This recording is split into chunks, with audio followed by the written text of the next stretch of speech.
it's a money fight, I get you, and you want to make money. But at some point in time, if you keep telling us that you're taking boxing seriously and you want to be recognized as a big-time boxer / fighter, you're going to have to fight somebody closer to your age who is a contender at the very least. Jake Paul fight announcement, another circus act, another clown show. A fight between Jake Paul and Gervonta Tank Davis has been announced as an exhibition fight. The fight that I couldn't believe, that was too insane and honestly just baffling to think would be a real fight in 2025, reminds you that combat sports are the craziest sports on the planet. Stephen A. Smith didn't mince words about the Jake Paul versus Gervonta Davis fight, labeling it a complete circus.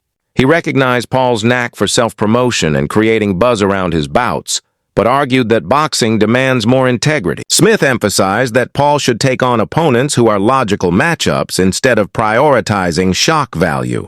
To him, this fight underscores entertainment at the expense of genuine competition. I've always been a fan of Jake because I think that what Jake tries to do for the sport of boxing, I think people don't realize the importance of him being able to promote for himself and not being reliant on the promoters who I believe has held the sport hostage. The only critique I've ever given Jake, I just want Jake to fight boxers. Like Nate Diaz, we know his reputation. We know the man can fight. We know in the octagon he could be something special. But we know you breathe on him, he starts bleeding. It's a fair critique. And you know what? He should fight boxers. But then again, should he? Because I'll tell you why. If you're a human who can rake in $6 to $10 million fighting people that you know you're going to beat, and you want to build a resume and a record that's impressive with a good highlight reel, you got to be strategic about this shit. Jake's 25, 26. He's got so much time. Yeah, but what I'm saying is, I get where you coming from. All I'm saying is, we don't know your skill set because you haven't been in there with anybody really skilled. Analysts view Jake Paul's latest fight as another spectacle in his boxing career, lacking true competitive merit. They argue his matchups rarely follow logical or balanced criteria, prioritizing publicity over sporting integrity. Rather than facing opponents who align with his style or weight class, Paul opts for unconventional bouts. To many experts, this trend renders his fights entertaining, but far from legitimate boxing contests. Performance. Jake Paul won the fight. But yeah, that was that. This time, Jake Paul is to take on Tank Davis. Tank Davis, he was recently in the news for being arrested for a domestic violence incident involving one of his kids' mother. He was alleged to have slapped her about the place. The charges were later dropped, to be fair to him. But yeah, that was when he was last in the news. What is interesting is just a couple of months ago, Tank Davis was saying openly that he'd lost his passion for boxing and that he wanted time away from the sport. There was speculation that he might even retire as he was experiencing extreme mental fatigue from boxing, depression, and there were mental health concerns over him. However, I guess the opportunity to earn a truck full of money, fighting a completely worthless exhibition fight against Jake Paul, was enough to make him change his mind about boxing. Funny that, isn't it? But you know what? I'm not even going to waste your time or mine critiquing this utter nonsense. Suffice to say that this so-called fight we're talking about is an exhibition, and it pits Jake Paul, who is a cruiserweight, by the way, weighs in excess of 200 pounds, and Tank Davis, who is, he was the WBA lightweight champion, who weighs in at about 135 pounds when he fights. So that's a disparity of some 65 pounds. In old money, that's about 4.5 stone. There's also a significant difference in height. Jake Paul is roughly, 6'1", 2. Gervonta Davis is 5'5" at best. So, there's a height disparity there of some 8 inches. Ring magazine announced shocking news that set the boxing world ablaze.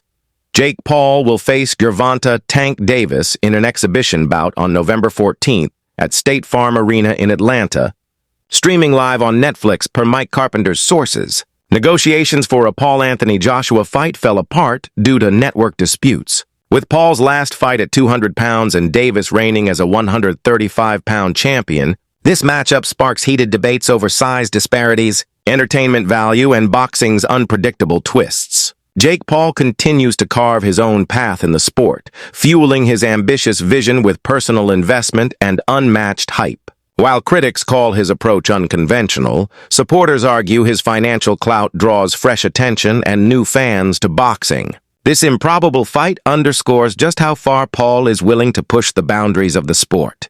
But again, if it makes dollars, it makes sense. And we've seen that Jake will kind of bounce in between doing these entertainment fights and then, trying to push toward his goal of ingraining himself in the sport of boxing, and kind of does both of them. So it's kind of a weird place to be, because he wants the respect of the boxing fans and the boxing hierarchy and hardcore boxing people. But at the same time, he'll gain some of that and then lose some of it. It's like a seesaw of his fights. Like one fight, like, okay, that's a real fight, or that's a real fighter. And he'll go and he'll win the fight. Julio Cesar Chavez, real fighter, maybe past his prime, whatever, but Jake goes and wins that fight pretty easily, and then gets a lot of respect, gets a lot of the boxing hardcore love. And you have these talks about him fighting Anthony Joshua, and that was going to get even more respect. More people were like, that's fucking crazy. What are you doing? Myself included. That seemed like a massive risk, but a lot of people were like, okay, fair play. Anthony Joshua, that's a real heavyweight. Jake wants to fight him. He's a psycho, but fair play. And then you announce this one, and it's like, well, that's the same thing people have been saying about Jake for years, so it's a weird spot to be in for him for sure. But I talked about this not being the first choice, and I don't think it was, because Coppinger reports next that talks for Jake Paul to face Anthony Joshua collapsed over network issues. Now, we had all heard the talks, and they were pretty public, from Eddie Hearn, from Jake. Nakisa Badarian, Jake's manager, was over in the UK on, I think, Sky Sports, talking about the fight and saying how it was a real possibility and they were really starting to work on it. And now Mike Coppinger says that the talks for Jake and Joshua fell apart over broadcasting issues. Jake Paul took to Instagram to confirm his upcoming bout, stating, "Size meets speed, power meets precision. One will stand tall, one will fall in Atlanta, streaming worldwide on Netflix Friday, November 14th. The post sparked widespread excitement, cementing the exhibition as a global talking point. Esteemed boxing analyst Teddy Atlas has openly discussed Paul's remarkable rise, asserting that despite detractors, Paul deserves recognition for landing the fights he targets. Atlas notes that such achievements require unwavering determination, substantial investment, and a readiness to forego stability for prominence. Paul, once a YouTuber, has forged an improbable niche in boxing. Atlas also praises Paul's tangible progress, developed through years of training under top coaches and sparring with seasoned pros. Though purists may deride him, Atlas argues their critiques often dismiss Paul's hard work and proven results, underscoring his journey as evidence of his deep commitment. That I gave too much credit to Paul. Why? He's done a hell of a job to put himself in this position. He sold himself. He sold his dream. He took his dream. He took his idea. And he put it out there, and he made it happen. Give him credit for that. And he made it happen. And he took risk along the way. Yeah, he picked his spots. He's in the driver's seat. He gets to pick his spots. He's the one bringing the money. He's the one promoting. Yeah, he's the name. He made himself that, coming from where he came from, with all his followers and the whole thing, and just the uniqueness of what he was doing. But he has learned along the way. He's not a top guy yet. No, I don't know that he ever will be. He didn't have that amateur background and the things that you usually need to be a top guy. But he has improved. He is a work in progress. He is a guy that you got to give him credit that he's respected the sport. He went out there, he's worked hard at it, and he's gotten himself into this position. Having said all of that, this might be a step too far. Now, when I say it, I'm also, I try to be responsible. I've been in this game 50 years, so I know where not to step, where you could twist an ankle, or worse, you could break a leg or fall down. When I say that with the understanding, too, that Joshua's coming off being knocked out. The team at Talk Sports reacted strongly to the news of Jake Paul versus Gervonta Davis, branding it a completely unbalanced matchup. Their main point of concern is the massive weight disparity. Davis, a natural 135 lb lightweight, has dominated his division with knockout power. But stepping up against Paul, who walks around at 195 lb, seems unrealistic to them. The question arises, how can this be a fair or meaningful fight when the size difference is so extreme? This reaction highlights a recurring criticism of Paul's fight selection. Many argue that he chooses opponents who are either much smaller, past their prime, or coming from outside boxing. In this case, Davis may be at the peak of his career, but he is significantly undersized compared to Jake. Netflix, and that's probably where the problem was. So I think that fight is sort of like dead and buried in the water. And we get Gervonta Davis, man, like you guys said it, is a 135-pound world champion, lightweight world champion. The guy's my height. He's 5'5", and Jake Paul is a cruiserweight. You know, he walks around at sort of like 15 stone. So, and it's an exhibition. So look. If you buy into that, then yeah, fine. But it's not one for me. Spence, let me ask you this: if you were European champion, right? Yes. Before you had to retire, sadly, you were European champion.